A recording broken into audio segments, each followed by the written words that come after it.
All right, let's dive into the book of Nehemiah, specifically the first 5 chapters. This is one of those timeless stories. It's all about leadership when things are falling apart, but incredible faith, and just the massive challenge of rebuilding a whole nation, basically from scratch. So here's where we're headed. We're going to walk through these first 5 chapters, one by one.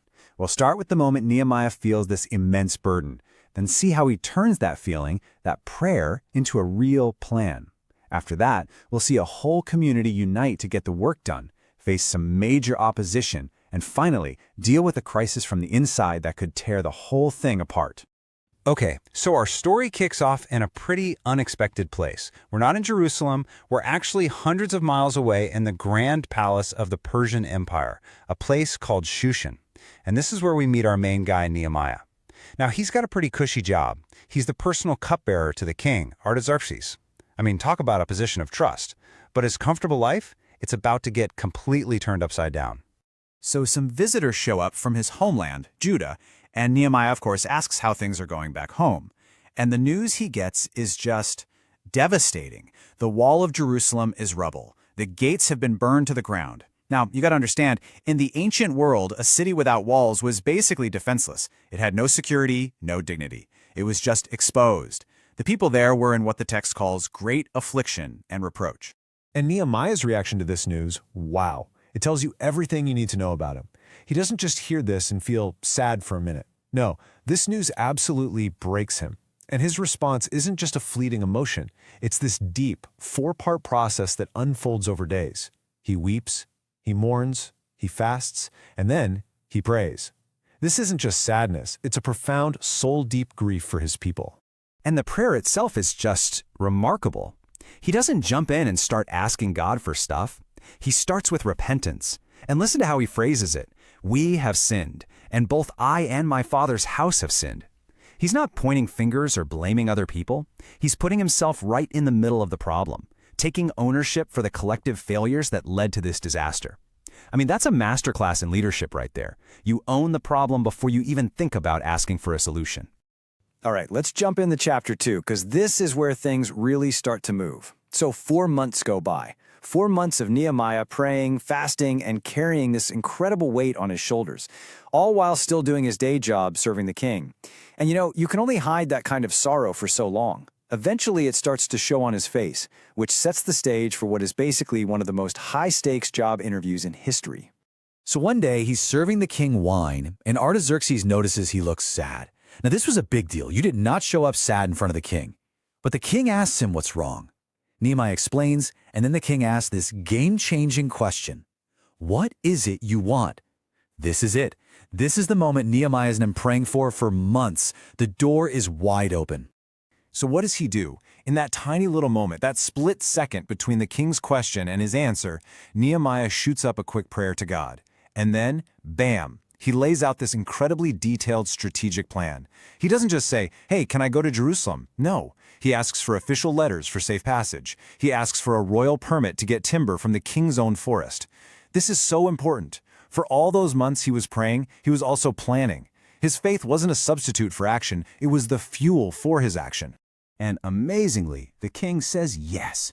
So Nehemiah gets to Jerusalem, but he doesn't just burst in and announce his big plan. He's smarter than that. He goes out secretly, at night, and inspects the walls himself. He gets the lay of the land, sees the damage firsthand. Then, and only then, does he gather the leaders. He tells them how God has been with him, how the king is on their side, and he casts this powerful vision. And the response? It's immediate. It's unified. Let us rise up and build. Okay, so the vision is out there. The people are fired up. Now comes the hard part, the actual work. And chapter 3 is just this fascinating, almost like a detailed spreadsheet of how they pulled off this massive project. And get this, it wasn't done by a hired army or some big construction company. It was a massive community-wide effort. Everybody pitched in. The chapter reads like a city-wide sign-up sheet, showing who built what section of the wall. And who's listed first? The high priest, Eliashib, and his fellow priests. They're the ones who get the ball rolling, building the sheep gate. That right there sets a powerful tone for the whole thing. Leadership leads from the front. Everyone, from the top down, is expected to get their hands dirty. And as you go down the list, the diversity of the people involved is just awesome. It's literally everyone. You've got skilled craftsmen like goldsmiths and apothecaries, that's basically ancient perfume makers, working right next to city officials. And in a really cool detail, the text even mentions a guy named Shalom and his daughters. They were out there working too. This shows it wasn't just a job for the men. Everyone had a part to play. You know, the real genius of Nehemiah's plan was how it created personal ownership. Basically, each family or group was told, you're responsible for this section of wall right in front of your own house. I mean, how smart is that? Suddenly, everyone has a very personal stake in getting this done and getting it done right. Now, the chapter does throw in a little bit of shade, mentioning that some nobles put not their necks to the work, which is just a great reminder that even in these incredible moments of unity, you'll always have a few who don't pull their weight. But all this incredible progress, this amazing unity, well, it didn't go unnoticed. As the wall starts coming together, reaching about half its final height, its success starts to attract some very unwanted, hostile attention. The neighboring powers who liked Jerusalem being weak and vulnerable, they were not happy about this, not happy at all. The opposition, led by guys like Sanballat and Tobiah, these were local governors who saw a strong, rebuilt Jerusalem as a huge threat to their own power. It just ramped up so fast. What started as just name-calling and mockery quickly turned into a full-blown conspiracy. Their plan? To launch a surprise attack on Jerusalem, kill the builders, and put a stop to this project for good. Their first line of attack was psychological warfare. They wanted to demoralize the workers. And Tobiah's taunt is the perfect example. He's basically laughing at them, saying their wall is so flimsy and pathetic that if a little fox jumped on it, the whole thing would collapse. The whole point was to get in their heads, to make them doubt themselves, to feel foolish, and hopefully to just give up. But Nehemiah's response is once again brilliant. He starts with prayer, but then he immediately takes decisive action. He hands out weapons to the builders and gives this incredible speech. He doesn't downplay the threat. Instead, he reframes the entire situation. He reminds them why they're fighting, for their families, their homes, their entire future. And more importantly, he reminds them who is on their side, the great and awesome Lord. And this leads to one of the most iconic images in the whole book. The work doesn't stop, not for a second. It just adapts. From then on, half the men stood guard with spears and shields, while the other half kept building. And even the builders themselves learned to work with a trowel in one hand and a sword at their side. They became both builders and warriors, ready for anything. So just when you think they've weathered the storm, they've faced down this external threat, a new crisis erupts. And this one is even more dangerous, because it comes from within. The very unity that had been their greatest weapon was now on the verge of shattering because of social injustice and economic greed. A huge outcry rises up from the common people. Turns out, to survive a famine and pay the ridiculously high taxes to the Persian king, they were forced to mortgage their fields and their vineyards to their own wealthy Jewish brothers. It gets worse. Some had to sell their own kids into servitude just to put food on the table. And the wealthy elite? They were charging them predatory interest, about 1% a month.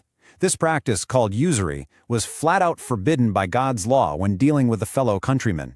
When Nehemiah hears about this, the text says he became very angry. And he doesn't just sit on it, he acts immediately. He confronts the nobles and the rulers head-on. He calls a massive public assembly, basically shames them in front of everyone for what they're doing, and demands they stop the interest gouging and give the land and homes back, right now. And under all that public pressure, they had no choice but to agree. And here's the thing.